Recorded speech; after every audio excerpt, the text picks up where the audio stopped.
अमीर आदमी और गरीब लाज़र की कहानी। लूका की अंजील 16वां बाब 19 ता 31 आयत। एक दौलतमंद था जो अरवानी और महीन कपड़े पहनता और हर रोज़ खुशी मनाता और शान शौकत से रहता था। और लाज़र नाम एक गरीब नासूरों से भरा हुआ उसके दरवाजे पर डाला गया था। उसे आरज़ू थी कि दौलतमंद की मेज़ से गिरे हुए टुकड़ों से अपना पेट भरे, बल्कि कुत्ते भी आकर उसके नासूर चाटते थे। और ऐसा हुआ कि वो गरीब मर गया और फरिश्तों ने उसे ले जाकर इब्राहिम की गोद में पहुंचा दिया। और दौलतमंद भी मुआ और दफन हुआ। उसने आलम अरवाह के दरमियान अजाब में मुब्तला होकर अपनी आंखें उठाई और इब्राहिम को दूर से देखा और उसकी गोद में नाज़र को।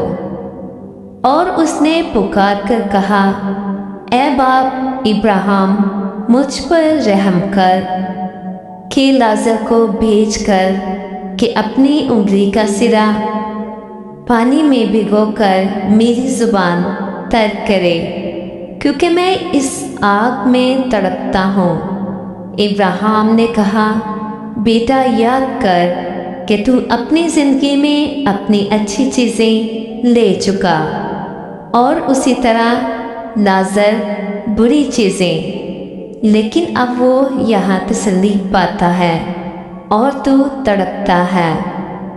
और इन सब बातों के सिवा हमारे तुम्हारे दरमियान एक बड़ा गड़ा वाक़या है, ऐसा कि जो यहाँ से तुम्हारी तरफ पार जाना चाहे ना जा सके और ना कोई उधर से हमारी तरफ आ सके। उसने कहा, बस ए बाप, मैं तेरी मिन्नत करता हूँ कि तू उसे मेरे बाप के घर भेज, क्योंकि मेरे 5 भाई हैं, ताकि वो उनके सामने इन बातों की गवाही दे। ऐसा ना हो कि वो भी इस अजाब की जगह में आए।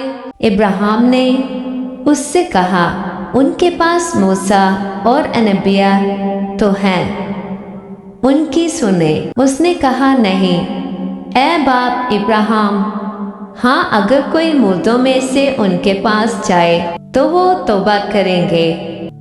उसने उससे कहा कि जब वो मूसा और नबियों ही की नहीं सुनते, तो अगर मुर्दों में से कोई जी उठे तो उसकी भी ना मानेंगे।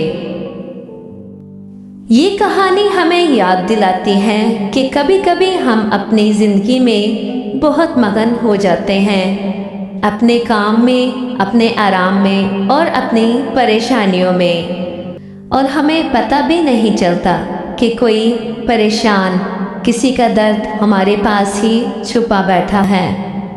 ये कहानी हमें याद दिलाती है कि खुदावंद हमें छोटे छोटे मौके अता करते हैं दूसरों की मदद करने में, दूसरों से प्यार दिखाने के और दूसरों की ज़िंदगी में थोड़ी सी रोशनी लाने में। और शायद हम आज भी किसी के लिए वही जवाब बन सकते हैं जिसके लिए वो खुदावंद से दुआ कर रहा है।